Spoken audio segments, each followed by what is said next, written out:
So today we will be starting chapter number 6 जिसमें sampling reconstruction और signal processing जो आप डिस्क्रीट टाइम में करें अगर कंटिन्यूस टाइम की तो किस तरह करते हैं उसके बारे में हम पढ़ेंगे.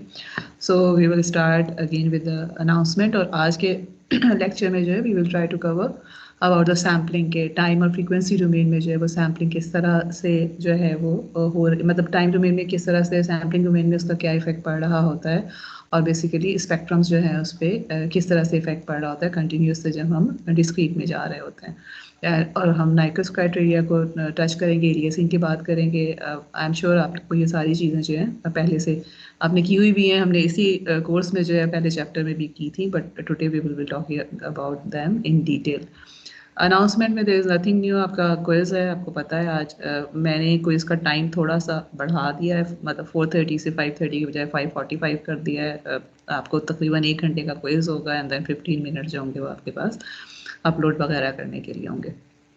Okay, so actually what we aim to do is chapter 6 में जो है वो एक बहुत इम्पॉर्टेंट चीज़ है जो कि इस चैप्टर में डिस्कस की गई है, which is something that we do a lot, which is actually discrete time processing of continuous time signals. के आपके पास सिग्नल कंटिन्यूस टाइम में आ रहा है, स्पीच सिग्नल है, इसके अलावा जो है वीडियो सिग्नल है या इस तरह के कोई भी कंटिन्यूस. अगेन मैं बार बार एग्जांपल देती हूँ, EEG सिग्नल की, EMG सिग्नल की, ECG सिग्नल की, जो भी हमारे पास बॉडी से सिग्नल्स आ रहे होते हैं वो सारे के सारे कंटिन्यूस टाइम सिग्नल्स होते हैं, बिकॉज कंटिन्यूसली हमारी पार्ट्स ऑफ द बॉडीज हैं they are working, but we work with them in the discrete time because हम उसके सैंपल्स लेके जो है उस पर काम करते हैं. इसके बहुत से रीजंस हम देख चुके हैं ऑलरेडी कि डिस्क्रीट प्रोसेसिंग जो है मेमोरी में रखना आसान होता है. प्रोसेसिंग डिस्क्रीट प्रोसेसेस हमारे पास बहुत ज़्यादा अवेलेबल हैं, कंपैरेटिवली चीपर होता है एज कम्पेयर टू जो आप कंटिन्यूस टाइम में करें. And there are number of reason जिसकी वजह से हम कंटिन्यूस टाइम की जो है प्रोसेसिंग को डिस्क्रीट टाइम पे करवाना चाहते हैं. तो मगर उसके लिए definitely we can not just give any continuous time signal to discrete time processor as such. तो जो 2 स्टेप्स जो इम्पॉर्टेंट हैं वो ये हैं कि आपके पास जब कंटिन्यूस टाइम सिग्नल है उसको हमने डिस्क्रीटाइज करना है, और उसके बाद जो दूसरे एंड पर दोबारा से जब हम उसको फॉर एग्जांपल अगेन वॉइस की ही हम बात करते हैं, तो जब आप वॉइस यहाँ से आप लोगों तक पहुँच रही है मेरी, तो that is actually going through all of this process कि आपका जो है मतलब voice is a continuous signal, और वो जो है सिस्टम में से गुजरने के बाद it is discretize, it is transmitted, coded, quantize, सारे प्रोसेस होने के बाद. लेकिन जो पहला स्टेप है वो क्या है कि कंटिन्यूस से डिस्क्रीट में जा रहा है, एंड फिर डिपेंडिंग अपॉन कि कौन कौन से आप ट्रांसमिशन के लिए जो है वो आपको और क्या स्टेप्स करने हैं, वो करने के बाद तो those are all signal processing in discrete time और डिजिटल टाइम. ठीक है, और उसके बाद जो है दोबारा से जब आप तक पहुंच रही है तो समहाउ इनवर्स प्रोसेस जो है वो हो रहा है, जिसमें वो दोबारा से डिस्क्रीट से कंटिन्यूस में कन्वर्ट हो रहा है, and you can listen to something continuous instead of just samples के आपको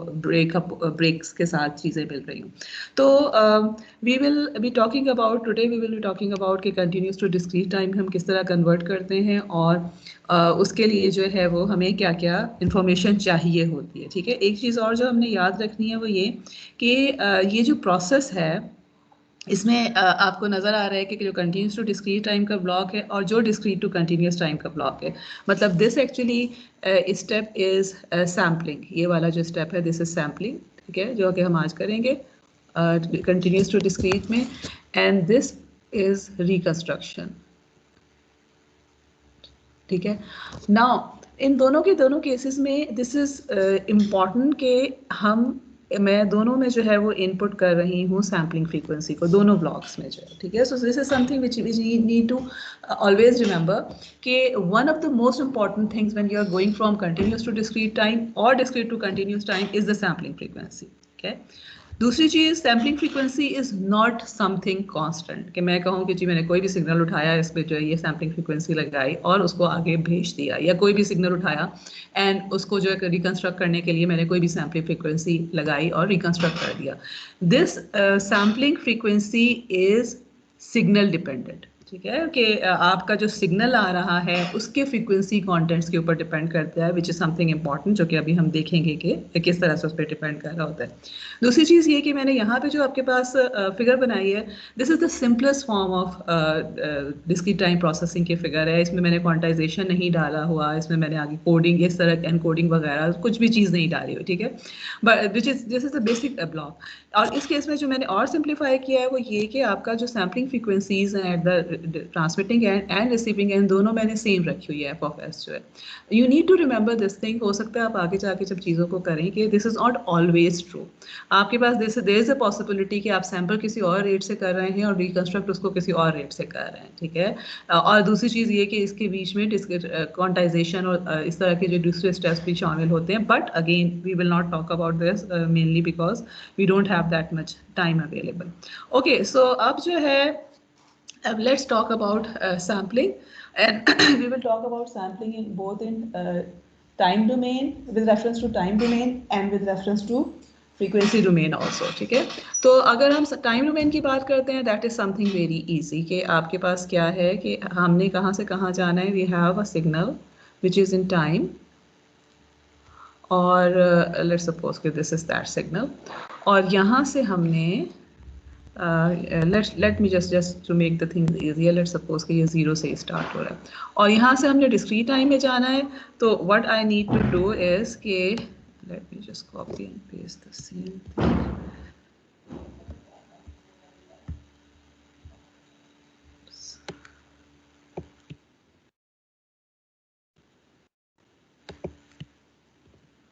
तो यहाँ से हमने जब इसको सैम्पल करना है, तो इस केस में हम जिस तरह से अभी पिछले उसमें हमने देखा है कि we just need to decide कि हमने कहाँ कहाँ पे इसके सैम्पल्स उठाने हैं, ठीक है। और इस केस में जो है, अगर मैंने 0 पे उठाया है, ये मैं टी पे उठा रही हूँ, टी 2T पे उठा रही हूँ, 3T पे, एंड सो फोर्थ। आप टी के डिफरेंस से again we are talking about uniform sampling. आप लोग बाद में जाके जो है कुछ इस तरह की चीज़ें देखेंगे जहाँ पे नॉन यूनिफॉर्म सैम्पलिंग भी हो रही होती है, कि जिसमें आपके पास जो सिग्नल्स हैं उसके अलग अलग जो सैम्पल्स हैं वो इक्वल जो है वो आप जो है डिस्टेंस के साथ नहीं उठा रहे होते बिकॉज ऑफ सर्टन रीजन। लेकिन again we are not talking about that thing. So we are for the time being we are talking about uniform sampling. और अगर हम रिलेशनशिप देखते हैं, अगर मैं इसको कह देती हूँ, ये जो मेरे पास सैम्पल डेटा आया हुआ है, इसको मैं अगर कह देती हूँ कि x of n t basically मैं कह सकती हूँ, बिकॉज अब क्या हो रहा है कि मेरे पास जो x ऑफ t था उसके में हर t जो है वो टाइम के बाद सैंपल्स उठा रही हूँ। So what we can say is कि जो सबसे पहला जो रिलेशनशिप हमारे पास है x ऑफ t और x ऑफ एंड आपके पास सैम्पल वर्जन जो है उसको I can write it as x of n, अगर मैं इसको कहना चाहती हूँ, is equal to x of t at every n, every जो है वो t इंटरवल के बाद जो है n is an any integer, ठीक है। It can be minus infinity to infinity. For the time being मैंने जो है सिग्नल को सिर्फ पॉजिटिव साइड पे रखा हुआ है, लेकिन definitely this is not true कि हमेशा सिग्नल पॉजिटिव साइड पे होगा। और इसमें जो इंपॉर्टेंट फैक्टर है, that is again we talked about this thing, this is a sampling period. और इसी के कॉरस्पॉन्डिंग मेरे पास एक और जो बहुत इंपॉर्टेंट चीज़ आ जाती है, that is the sampling frequency which is equal to n over 1/t। तो इसका मतलब है कि मैं ये भी लिख सकती हूँ इसको, okay, this can be equal to n over f of s। और अगर आपको याद हो, हमने जो है वो पीछे जब फर्स्ट चैप्टर किया था, अभी आप लोगों ने क्योंकि क्विज भी दिया है और उसमें मैंने इस तरह का कोई क्वेश्चन भी दिया था कि इसका मतलब है कि थोड़ा सा आपको रिवाइज हुआ होगा कि जो सैम्पलिंग फ्रीक्वेंसी, अगर हम डिस्क्रीट टाइम में हम ये कहते हैं कि हमारे पास जो फ्रीक्वेंसी ऑफ द सिग्नल्स है, फॉर एग्जांपल ये वाला सिग्नल जो है, इसको ये x of n of t में इसको, अच्छा मैं 3 इक्वल का साइन डाल रही हूँ, which is actually just saying कि this is similar to x of n, but this is not exactly x of n, okay. लेकिन for the time being just assume कि ये x ऑफ n ही है। बाद में मैं ये आपको बताऊंगी कि मैंने ये स्टेटमेंट जो दी थी वो क्यों दी थी, और एग्जैक्ट x ऑफ n जो है उसका मेरा क्या मतलब बनता है। But for the time being we know कि जो हमारे पास सैम्पल्स आ गए हैं रेड में, these are the x of n या डिस्क्रीट टाइम जो हमारे पास सिग्नल है। और अगर हम ये कहते हैं कि इसकी फ्रीक्वेंसी जो थी वो स्मॉल f है, एंड जो हमारे पास कंटिन्यूस टाइम सिग्नल था उसकी frequency was capital F, then these two are related to each other by this relationship, ठीक है। और इसी को अगर मैं उसमें लिखना चाहती हूँ एंगुलर फ्रीक्वेंसी में, 2 पाई से मैं मल्टीप्लाई अगर दोनों साइड्स पे कर देती हूँ तो this will be equal to 2 pi F will be equal to, अच्छा एफ जो है ये मेरे पास इसको मैं 2 पाई एफ, ठीक है, और F of S 1 over F of S को मैं टी लिख सकती हूँ, और in other words omega equal to omega capital omega T. Okay, these are actually this is something जो कि हम बार बार यूज करेंगे आज। So we need to remember कि angular frequency in radians per sample mostly हम लेते हैं जब हम बात करते हैं डिस्क्रीट टाइम की। This is equal to angular frequency radians per second, this is radians per second in continuous time, this is radians per sample in discrete time, and this is the sampling period. तो जो आपके discrete time की frequency है that is actually equal to the frequency in the continuous time multiplied by the sampling period. So this thing is important again, ये दोनों का relationship जो है, जी बोलें। मैम आपने ऊपर बोला है कि वो टी जो है वो सैम्पलिंग टाइम है, फिर इधर आप सैम्पलिंग पीरियड बोल रही हैं। एक्चुअली सैम्पलिंग टाइम और period is the same thing कि कितने पीरियड के बाद आप सैंपल्स उठा रहे हैं, ठीक है। आप चलें हम उसको मतलब ये कि जो सैम्पलिंग टाइम का मतलब ये है कि आप कितने टाइम, क्योंकि हम पीरियोडिक सैम्पलिंग की बात कर रहे हैं ना, यूनिफॉर्म सैम्पलिंग की बात कर रहे हैं कि हम सेम पीरियड के बाद जो है वो उठा रहे हैं, ठीक है। तो let me not call it period, late me just call it sampling time, ठीक है। और उसकी जो कॉरस्पॉन्डिंग आपके पास एफ ऑफ एस है दैट इज सैम्पलिंग फ्रीक्वेंसी। लेकिन ये कि पीरियड का मतलब मेरा वही है कि पीरियोडिक सैम्पलिंग ही है, बिकॉज ऑफ द रीजन कि आपका हर मतलब periodic not in the sense कि आपको सेम सैंपल्स मिल रहे हैं, ठीक है। Periodic just in the sense कि आपको सेम इंटरवल पे मिल रहे हैं, ठीक है। So let's just stick with sampling time है ये, ठीक है। और उसके बाद लेकिन ये कि आपको बुक में नजर आएगा कि ये सैम्पलिंग पीरियड का वर्ड इसके लिए यूज करते हैं, विच इज जस्ट सेइंग कि आप ये इक्वल इंटरवल के बाद जो है वो सैंपल्स उठाए जा रहे हैं। Okay, now let's move to what is happening. अच्छा अब जो ओके अब एक जो चीज़ है वो हमने ये देखी कि यहाँ पे सैम्पलिंग टाइम हमने कोई भी फिक्स किया और उसके बाद सैंपल्स उठाना शुरू कर दिए। अब if I give it this signal to maybe आपकी सारी क्लास को मैं कहती हूँ और मैं कहती हूँ कि जी इसके सैंपल्स मुझे बना के एक्स ऑफ एन करके दें, and I don't give you any information about T, तो इसका मतलब ये है कि बेस्ड अपॉन डिफरेंट चॉइसेस आपके पास जो है you are free to choose this T. अगर आप में से जो है वो देर इज़ अ पॉसिबिलिटी कि आप में से कोई स्टूडेंट जो है वो बहुत दूर दूर टाइम मतलब एक सैंपल यहाँ पर है तो किसी पहला सैंपल यहाँ उठा लिया, दूसरा सैंपल जो यहाँ उठा लिया, कि उन्होंने सैम्पलिंग टाइम जो है उसको बहुत बड़ा रख लिया है कि बहुत ज़्यादा जो है वो डिस्टेंस की बात उठा रहे हैं। There is someone who can do this कि जी उन्होंने बहुत जल्दी जल्दी जो है सैंपल्स ले लिए because of some reason, then कोई और है जिसने इन बिटवीन ले लिया जो रेड में नजर आ रहा है। Now the question is how do we decide what should be the sampling time, कि आप कितने टाइम के बाद आइडियली आपको उठाना चाहिए, ठीक है। और अगर आप उससे कम या ज़्यादा अगर कर देते हैं तो would it effect the reconstruction, क्योंकि हमने जिस तरह पहले देखा है कि हमारा मकसद जो है मोस्ट ऑफ द टाइम सिर्फ ये नहीं होता, मतलब ये हो भी सकता है कि आप जो है वो रिकंस्ट्रक्ट नहीं भी करना चाह रहे, आप बस सैंपल्स के ऊपर प्रोसेस करके और उसके बाद उससे कुछ नतीजा निकालना चाह रहे हैं, ठीक है। That is also okay, but most of the time our purpose is to start with the continuous signal and then process in the discrete domain and then again go to the continuous domain and then extract the signal in some is the same form or in other form also। एक और चीज़ जो यहाँ पे हमने देखी है, जिस तरह मैंने पीछे बात की है, जो सिग्नल प्रोसेसिंग है, अगर फर्ज करें मैं स्पीच की बात कर रही हूँ कि मेरी स्पीच आप तक पहुँचनी है तो we want X Y of T to be very very close to x of T, लेकिन ये कि sometimes this is not actually true, क्योंकि हो सकता है कि मेरे पास एक्स ऑफ टी जो है वो इमेज है जो कि ब्लर्ड इमेज है, मैं उसको दोबारा से जो है वो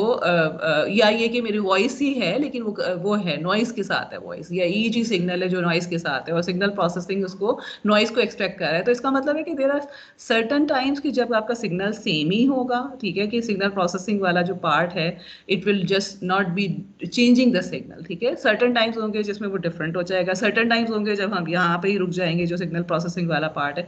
बट द पॉइंट इज कि we always want it to be in such a way कि आपका सैम्पलिंग टाइम इस तरह से हम करना चाहते हैं चूज कि अगर हमने रिकंस्ट्रक्ट करना है तो हमारे पास वो ऑप्शन मौजूद हो। तो उसके लिए what we do we will actually go in the frequency domain. अच्छा अब यहाँ पे मैंने कोई भी चीज़ कॉपी पेस्ट इसलिए नहीं की हुई है बिकॉज ये जो सारे के सारे हैं ये आपकी बुक से और ओपनहाइम से मिला के कुछ जो है वो इक्वेशन यहाँ पर मौजूद हैं, तो उसके लिए जो है वो थोड़ा मुश्किल था कि मैं एक जगह से करती।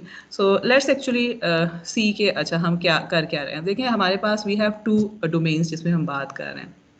We are actually talking about मतलब हम अब देखना क्या चाह रहे हैं कि मेरे पास जो ये वाली स्लाइड है, अगर फ़र्ज़ करें कि मेरे पास ये एक्स ऑफ टी था और इसका मैं कहती हूँ कि स्पेक्ट्रम, अगर मैं इसको एक्स ऑफ ओमेगा कह देती हूँ, capital omega, and this is omega, तो इसका स्पेक्ट्रम लेट्स सपोज के समथिंग लाइक दिस। ये वाली फिगर आपको बहुत ज़्यादा नज़र आएगी बहुत सी बुक्स में जो है वो स्पेक्ट्रम, जेनेरिक स्पेक्ट्रम जो है, अब वी आर अस्यूमिंग कि ये इसकी हाईएस्ट फ्रीक्वेंसी है और ये इस तरह से स्पेक्ट्रम मौजूद है। तो अब हम पता ये करना चाह रहे हैं कि ये स्पेक्ट्रम जो है वो मुझे यहाँ पर x of omega which is in discrete domain क्या दे रहा होगा।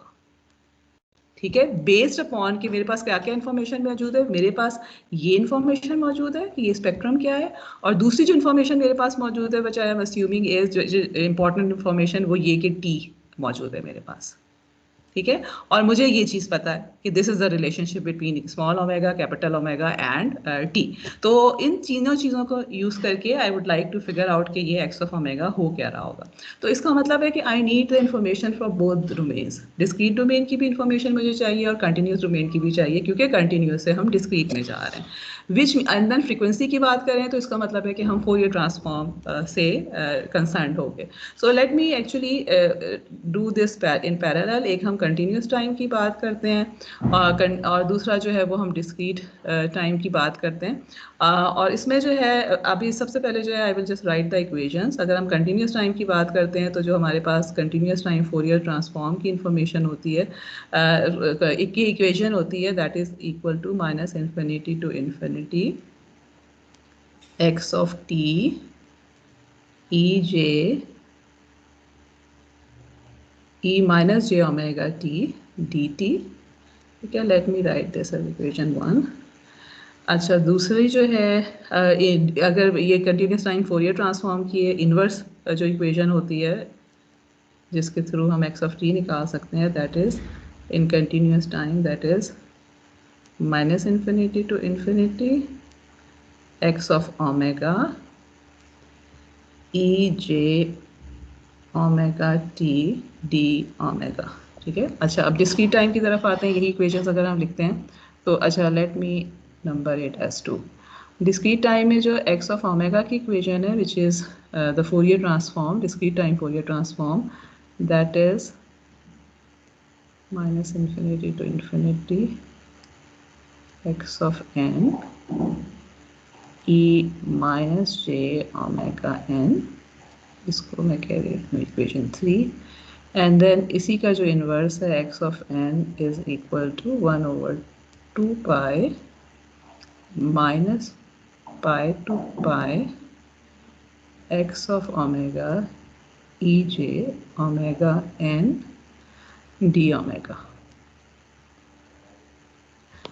अच्छा, नाउ रिलेशनशिप हमें क्या पता है। अब मैं अगर discrete okay let me go to the continuous time part, क्योंकि वहाँ से हम सैम्पलिंग कर रहे हैं और उसके बाद जो है हम डिस्क्रीट में जा रहे हैं। ठीक है, so what we actually said was कि हमारे पास जो let me choose another colour कि एक्स ऑफ एन जो है दैट इज सिमिलर टू और almost same as X of N T.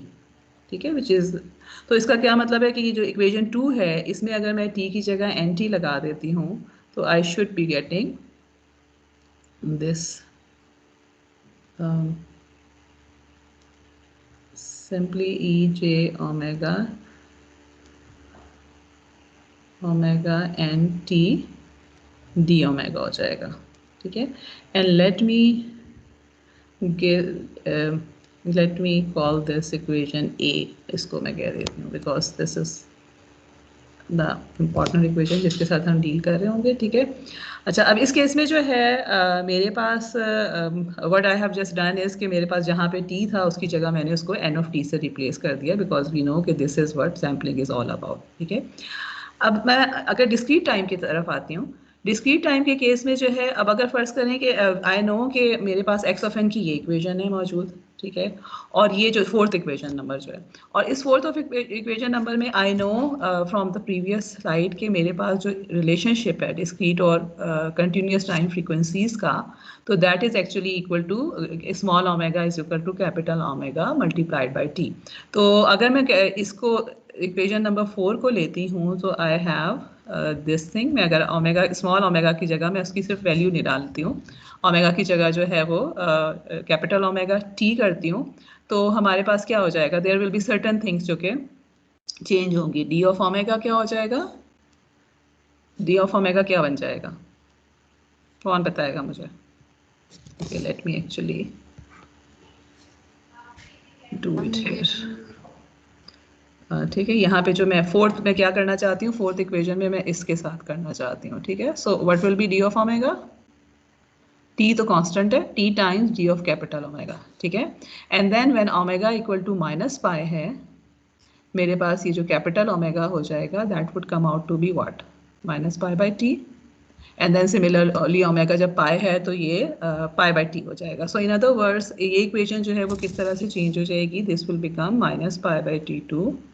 देखिए मेरा मकसद क्या है यहाँ पे करने का, कि ये सारी की सारी जो प्रोसेसिंग है वो हम सिर्फ इसलिए कर रहे हैं because we want to compare the things. अब एक अगर डिस्क्रीट डोमेन में और दूसरा कंटिन्यूस डोमेन में है तो डायरेक्टली कंपेयर करना इज नॉट पॉसिबल। तो सबसे पहले हमने क्या किया कि कंटिन्यूस वाले को डिस्क्रिटाइज किया है एक्स ऑफ एन टी लेके। अब हम जो डिस्क्रीट साइड पे हमारे पास एक्स ऑफ एन है उसको हम in terms of continuous frequency लिखना चाह रहे हैं, ठीक है, so that we can have some things जिसको हम कंपेयर कर सकें। तो अब मैं सिर्फ ओमेगा की जगह जो है वो उसकी वैल्यू लगा रही हूँ, ओमेगा टी एन, ठीक है, डी ओमेगा, और एक जो टी है ये वाला वो मेरे पास यहाँ मैं उसको बाहर लिख देती हूँ बिकॉज टी से भी मल्टीप्लाई हो रहा है। अच्छा, and let me call this equation number B.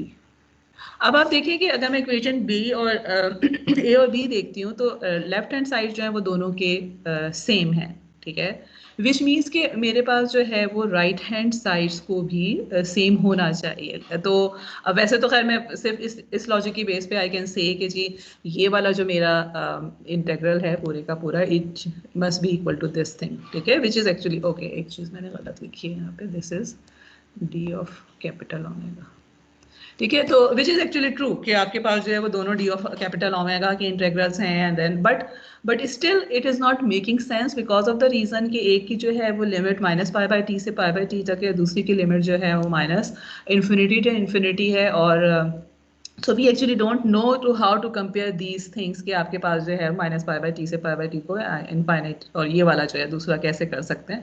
So in order to make sense of this we will process this part, ये जो हमारा ये वाला पार्ट है इसको हम थोड़ा सा और प्रोसेस करके देखते हैं। Late me just copy paste it somewhere.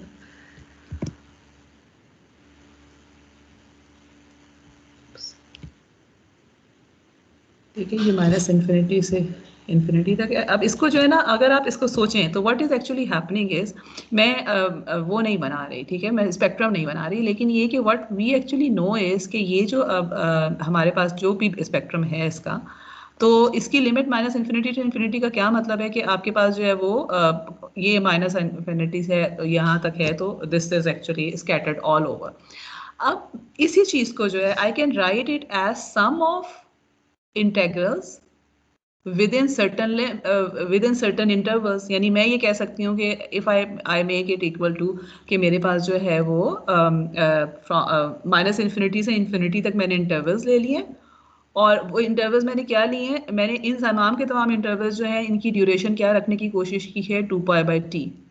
Y, because of the reason कि आप ये देखें जो हम पीछे देख रहे थे कि हमारे पास जो ये वाला है दूसरी साइड है जो डिस्क्रीट डोमेन की साइड है, माइनस पाई बाई टी से पाई बाई टी तक है ना, तो जब हम इसको करते हैं तो ये 2 पाई बाई टी का इंटरवल आ जाता है। तो somehow in order to relate these two things I just want to, मैं जो हूँ ये कर रही हूँ कि माइनस इन्फिनिटी से इन्फिनिटी को इनफाइनाइट नंबर ऑफ इंटरवल्स में डिवाइड कर रही हूँ which are each equal to 2 pi by t in width, और अगर वो इनफाइनाइट है तो इसका मतलब है उनको हम सम करेंगे तो it will come out to be this integral. So in other words what we are saying is कि ये जो हमारे पास इंटीग्रल है इसको मैं इस तरह लिख सकती हूँ, ठीक है, let me write it 1/2 pi summation k from minus infinity to infinity, ठीक है। और इंटेग्रल जो है उसकी लिमिट मैंने क्या कर दी कि मेरे पास कोई भी 2 पाई बाई टी का इंटरवल हो सकता है, 2k minus 1 pi by t से लेकर 2k plus 1 pi by T तक है, ठीक है। और x ऑफ ओमेगा बीच में जो है वो तो चीज़ जाहिर है कि चेंज नहीं हो रही, डी ओमेगा। ओके, अच्छा, ये मैं इस तरह लिख सकती हूँ। Another way of writing the same thing is, अगर आप फिर इसी चीज़ को सोचते हैं कि ये जो इंटरवल्स हमारे पास मौजूद हैं, अब या तो ये देखिए ना, या तो हम ये कह रहे हैं कि माइनस इन्फिनिटी से इन्फिनिटी तक जो है वो हम इंटरवल्स को ऐड करते जा रहे हैं। एक और चीज़ मैं ये कह सकती हूँ कि जी मैंने जो इंटरवल मौजूद था मेरे पास at, let me just make it,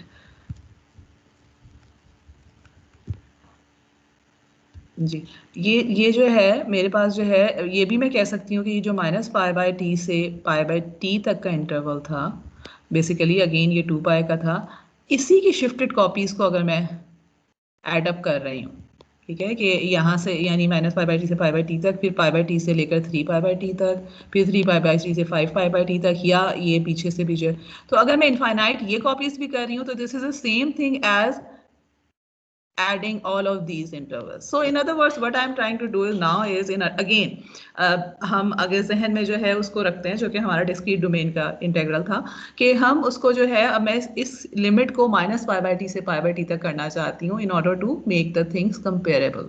तो वो इसके लिए जो है again I am just using some equivalency की जो है ट्रिक्स यूज कर रही हूँ just in order to make the things easier. And then again we are starting with minus infinity to infinity, एक इंटरवल था उसको मैंने पहले डिवाइड किया कि इनफाइनाइट नंबर ऑफ इंटरवल्स में, और अब मैं ये कह रही हूँ कि उनमें से अगर कोई एक में सेंटर वाला इंटरवल उठा के उसको इधर उधर मूव करती फिरूँ और सबको ऐड करती जाऊँ, तो इसका मतलब है कि this will come out to be the same thing. तो इस साइड पे क्या हो रहा होगा, इसका क्या मतलब है कि now so what trick I will be doing is कि I will define another variable जिसको मैं ओमेगा प्राइम कह देती हूँ, विच इज इक्वल टू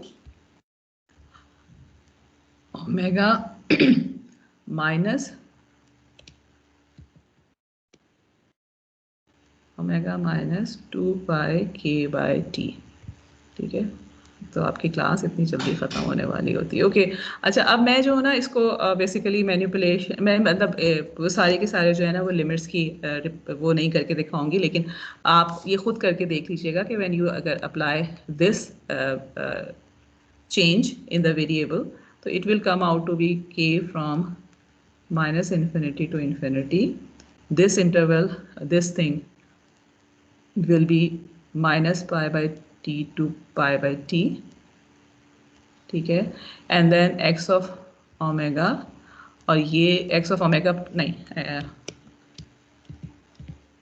जी अब ये चीज़ भी चेंज हो जाएगी, this will become x of omega prime, ठीक है, plus 2 pi k f of s, ठीक है। आई एम सॉरी मेरे पास टाइम नहीं है कि मैं ये सारा करके दिखा सकूं आपको हर स्टेप, मगर इट्स नॉट दैट डिफिकल्ट। आप लोग जो है वो सिंपली आपने क्या करना है कि लिमिट्स जो है वो ओमेगा से ओमेगा प्राइम की चेंज में चेंज करनी है, and then d omega prime, और यहाँ पे भी डी ओमेगा प्राइम आ जाएगा, ठीक है। ये मेरे पास जो है this will actually be equal to x of n या एक्स ऑफ एन टी, अगर मैं इसको कह देती हूँ, ठीक है।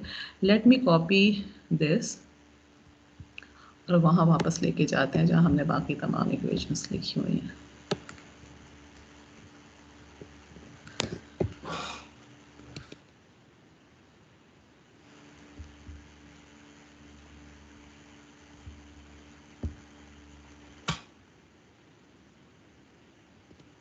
जी, और इसमें जो है ये पाई है यहाँ पर, and then this is e J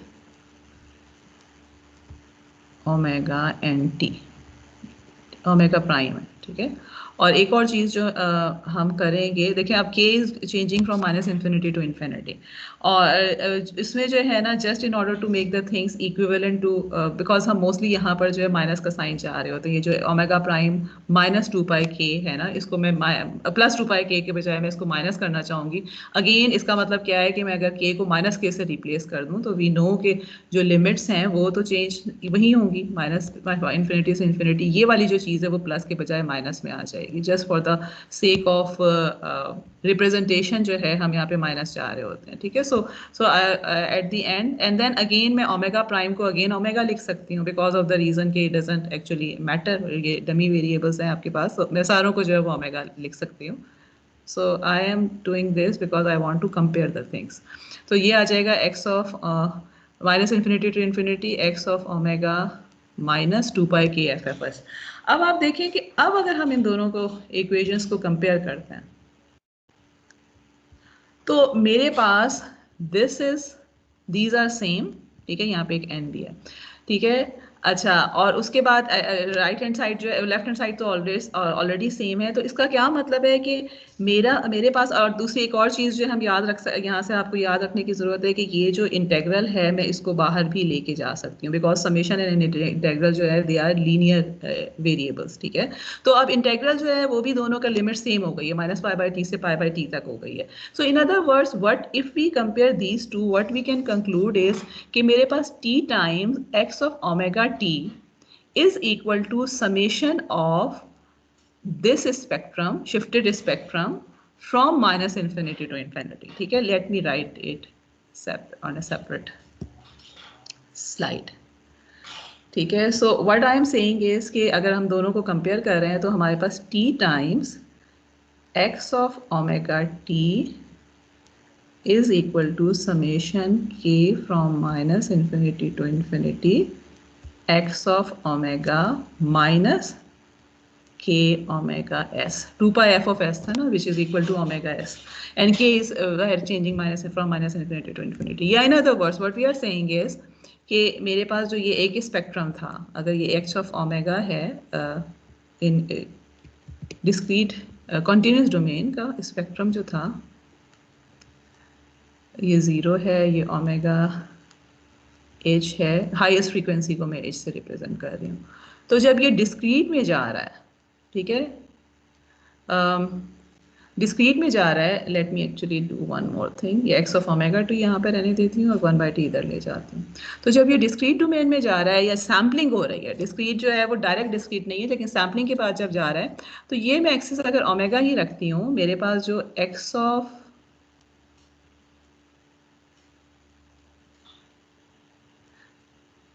omega t है, ठीक है, this will be equal to copies of the same spectrum at every interval omega s,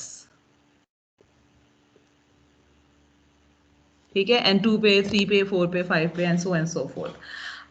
अच्छा, अब यहाँ से जो है we actually would know कि ओमेगा s को क्या होना चाहिए।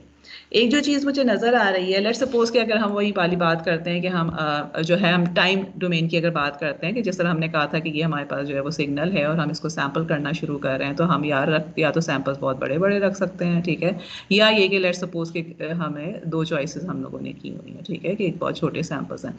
अच्छा, अब जब सैम्पल, लेट्स सपोज कि सैम्पलिंग टाइम जो हमने लिया हुआ है this is very small, sorry large से शुरू करते हैं, इज लार्ज, तो इसका मतलब क्या है कि आपके पास जो है ओमेगा एस जो है, because it is inversely proportional to the sampling time, तो ये स्मॉल हो जाएगा। ये स्मॉल होने का क्या मतलब है कि मेरे पास जो ये ओमेगा एस मैंने यहाँ बनाया हुआ, ये यहाँ कहीं आ सकता है, ठीक है, कि ओमेगा एस जो है वो यहाँ कहीं आ जाएगा और कॉपीज जो है ना वो इस तरह बनना शुरू हो जाएंगी। तो इन अदर वर्ड्स जो चीज़ हमें नज़र आ रही है वो ये कि हमारे पास जो है वो ये ओमेगा एस था, ये यहाँ आ जाएगा, ठीक है। और हमारे पास क्या हो रहा है, इसका मतलब कि आपके पास जो है वो जो सैम्पलिंग टाइम अगर है वो बहुत कम है, तो इसका मतलब ये है कि सैंपल्स की कॉपीज जो हैं वो स्पेक्ट्रम की कॉपीज बहुत क्लोज बन रही हैं और एक दूसरे के ऊपर ओवरलैप कर जाती हैं, यानी एक अभी आपका स्पेक्ट्रम खत्म ही नहीं हुआ तो दूसरा उसके ऊपर चढ़ गया। This is actually called aliasing, और ये नहीं होना चाहिए, बिकॉज इसकी वजह से अब हमें यहाँ पे नजर आ रहा है कि ये वाला जो रीजन है यहाँ पे समहाउ चीजें जंबल अप हो गई हैं, पुराना स्पेक्ट्रम, नया स्पेक्ट्रम, पुराने स्पेक्ट्रम की हायर हायर फ्रीक्वेंसीज नए स्पेक्ट्रम की, lower frequencies and so fourth चीज़ें जो है वो बीच में ऊपर और नीचे हो गई हैं. So it will not give us information जो कि हमें डिजायर्ड होगी. ऑन द अदर हैंड अगर मेरे पास फ्रीक्वेंसी जो है वो बहुत ज़्यादा है, टाइम पीरियड बहुत कम है, तो इसका मतलब है कि सैम्पलिंग फ्रीक्वेंसी ज़्यादा है, तो इसका क्या मतलब होगा कि मेरे पास बहुत क्लियर ये जो रेड में मैंने बनाए हुए ये हमारे पास सैंपल्स बन रहे होंगे जो कि दूर दूर हैं. इसका मतलब है कि कोई भी ओवरलैप नहीं है, एलियसिंग नहीं हो रही है. एट द एंड जब हम रिकंस्ट्रक्शन की बात करते हैं, अब क्या हमें नजर आ रहा है कि अगर मैं रिकंस्ट्रक्शन में सिर्फ और सिर्फ ये चीज़ एक्सट्रैक्ट कर लूँ, लेट्स सपोज कि हम ये कह रहे हैं कि जी हमारे पास ओवरलैपिंग नहीं हो रही है, ठीक है, हमने जो है वो हमने सैम्पलिंग टाइम इतना छोटा रखा है कि हमारे पास जो स्पेक्ट्रम्स हैं वो बहुत दूर दूर बन रहे हैं. तो इस केस में क्या हो रहा होगा कि हमारे पास अगर मैं सिर्फ ये सेंटर वाला स्पेक्ट्रम जो है वो इसको एक्सट्रैक्ट कर लेती हूँ, तो इसका मतलब है कि इट एंड देन अगेन एक चीज़ और मैंने मिस की है कि 1/t से भी मल्टीप्लाई हो रहा है ये जो, यानी स्केलिंग बाय 1/t हो रहा है. तो अगर मैं इसको एक्सट्रैक्ट कर दूँ और t से मल्टीप्लाई कर दूँ तो I would be getting the exactly the same thing जिससे मैं चली थी. तो इसका मतलब क्या है कि समहाउ मुझे ये सेंटर वाला पार्ट इंटैक्ट चाहिए ताकि मैं उसको रिप्रोड्यूस कर सकूं उसी तरह से. अगर ओवरलैप हो रहा है तो वो इंटैक्ट नहीं रहेगा, इसका मतलब है कि वो रिप्रोडक्शन नहीं होगी, जिससे एलियसिंग का कॉन्सेप्ट आ जाता है. अच्छा, इसमें जो है वो आखिरी चीज़ हम करके, एग्जाम्पल तो मेरा ख्याल है हम आज नहीं कर पाएंगे, जो आखिरी चीज़ हम वो करेंगे वो ये कि अब हम इससे कैसे डिसाइड करें कि सैम्पलिंग फ्रीक्वेंसी होनी क्या चाहिए. अब आप देखें कि जब ये कॉपीज बन रही थी तो ये वाला जो पॉइंट था, this was omega h which was the highest omega frequency, और ये वाला पॉइंट क्या हो जाएगा, this will be equal to omega S minus omega h. ठीक है. अब प्रॉपर रिकंस्ट्रक्शन के लिए व्हाट आई वांट इज कि मेरा जो ये पॉइंट है ना, ये इस वाला जो पॉइंट है इससे आगे होना चाहिए. ठीक है, बिकॉज तभी ओवरलैप नहीं होगा. अगर ये जहाँ पीछे हुआ तो इसका मतलब एक दूसरे के ऊपर ओवरलैप करना शुरू कर देंगे. So in other words what we are saying is कि omega S minus omega H, this point must be greater than, और इक्वल टू भी हम कह सकते हैं, मगर इक्वल टू हम नहीं रखते बिकॉज वो बहुत ही ज्यादा स्ट्रिक्ट सा क्राइटेरिया हो जाता है. ठीक है, तो ideally it should be greater than omega H, या हम ये कहते हैं कि omega S should be greater then 2 times omega H. And this is actually what is important. कि अब एक तो चीज इससे हमें आप क्या पता चल रही है कि आपने जिस भी सिग्नल्स को सैंपल करना है it has to be band limited, meaning कि उसकी कोई हाईएस्ट फ्रीक्वेंसी होना इज अ मस्ट. बिकॉज अब हमारा जो सैम्पलिंग फ्रीक्वेंसी है that is actually twice, at least twice of that highest frequency. तो अगर हाईएस्ट फ्रीक्वेंसी नहीं है तो आप उसको ट्वाइस द हाईएस्ट फ्रीक्वेंसी जाहिर नहीं कर पाएंगे. ठीक है, तो सैम्पलिंग की जो हम बात करते हैं वो बैंड लिमिटेड सिग्नल के लिए हमेशा हम कहते हैं बैंड लिमिटेड सिग्नल्स को सैंपल कर सकते हैं because of the same reason. And then again जो पीछे वाले में मैंने बात की थी कि आपका जो है वो सैम्पलिंग जो है वो आपने आप कितना जो है वो सैम्पलिंग टाइम रखें, और ये कि सैम्पलिंग फ्रीक्वेंसी या सैम्पलिंग टाइम जो है that is actually dependent upon the signal itself. तो वहाँ से हमें नज़र आ रहा है कि जो भी सिग्नल की हाईएस्ट फ्रीक्वेंसी होगी उसके ऊपर ये डिपेंड करते हुए हम डिसाइड करेंगे. अगर एक सिग्नल जो है वो मेरा लेट्स सपोज के कोसाइन है ऑफ 6,000 हर्ट्ज का कोसाइन है, तो इसका मतलब है कि sampling frequency should be greater then 12,000 hertz. ठीक है, एंड अगर देयर इज अनदर कोसाइन जो कि सिर्फ 5 हर्ट्ज का है तो उसकी सैम्पलिंग फ्रीक्वेंसी 10 हर्ट्ज से ज़्यादा होनी चाहिए. द थिंग इज कि it is totally signal dependent कि जो भी हमारे पास सैम्पलिंग फ्रीक्वेंसी होती है. और इस केस में जो एक और चीज़ हमने बस जब कुछ टर्मिनोलॉजीज याद रखनी है and then I will stop, कि ये जो हमारे पास 2 times H of omega H है, this is called Nyquist frequency. And this actually ये जो थ्योरम है ना, ये नाइक्वेस्ट ने बेसिकली इंट्रोड्यूस करवाया था, तो इसको हम नाइक्वेस्ट क्राइटेरिया कहते हैं. And that is the reason 2 times the highest frequency is called Nyquist frequency, and what we are saying is that sampling frequency has to be greater than the Nyquist frequency in order for the reconstruction to be proper also. ठीक है, otherwise हमारे पास जो information lose हो जाती है. उसकी example हम कल करेंगे इंशाल्लाह, और कल ही we will talk about reconstruction also. तो चलें हम stop कर देते हैं because I know कि आपकी क्लास भी शुरू होने वाली है. Okay. चलें, good luck for the exam. Exam के लिए मशवरा आपका ये है. अच्छा, आप लोग आई एम श्योर कि आप लोग वैसे भी बुक और नोट्स वगैरह खोल के ही करते होंगे, but my exams are open book unless and until के आपको मैं बता दूं कि हाँ जी आपने नहीं खोलना. लेकिन ये कि कॉन्सेप्चुअल एग्ज़ाम है, आपको पहले भी समझ में आया होगा. आज का भी एग्ज़ाम ठीक है कि उसमें ज़ाहिर है कि कुछ पार्ट्स ऐसे होंगे कि जिसमें आपको सिंपली कंप्यूटेशन करनी होगी, लेकिन मोस्ट ऑफ द पार्ट जो है उसमें आपको सोच के कॉन्सेप्चुअली लिखना होगा. So please try to read it first carefully कि चीज़ पूछी क्या गई। एक एक दो दो नंबर के जो पार्ट्स होते हैं जो प्योरली कॉन्सेप्चुअल होते हैं कि उसमें आपने सिर्फ ये बताना है सोच के कि क्या करना है। तो most of the time most probably आपको बहुत ज़्यादा कंप्यूटेशन नहीं करनी होगी, अंधाधुंध कंप्यूटेशन नहीं स्टार्ट करनी। जस्ट ट्राई टू सी कि क्या चीज़ पूछी गई है और उसी के हिसाब से जो वो आंसर करें। तो ओके, और कैमरे जो है वो ऑन रखने की कोशिश कीजिएगा। I will be there hopefully इंशाल्लाह। ठीक है, ओके चलें, लेट्स स्टॉप।